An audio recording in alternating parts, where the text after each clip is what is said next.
Welcome to Onik Health Tips. Hello viewers, আজ আমি আপনাদের দেখাবো কিভাবে আরবিএস ইনসুলিন পুশ করতে হয়।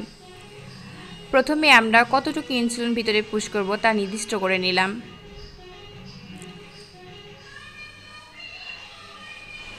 তারপর আমরা পেশেন্টের চামড়াটা হেক্সাসল দিয়ে কটন দিয়ে পরিষ্কার করে নেব।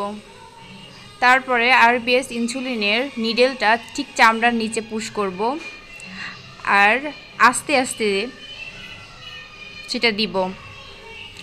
বন্ধুরা, আপনারা যারা এই চ্যানেলটা সাবস্ক্রাইব করেননি, নতুন ভিডিও পাওয়ার জন্য প্লিজ প্লিজ প্লিজ সাবস্ক্রাইব করুন, লাইক শেয়ার কমেন্ট করুন। আর যারা আগে থেকে সাবস্ক্রাইব করা আছে তাদের অসংখ্য ধন্যবাদ। আমরা ঠিক আস্তে আস্তে পুশ করার পরে তারপরে কটন দিয়ে সেটা ব্লাড বের হচ্ছে কিনা, যদি বের হয়ে থাকে সেটা মুছে নিলাম।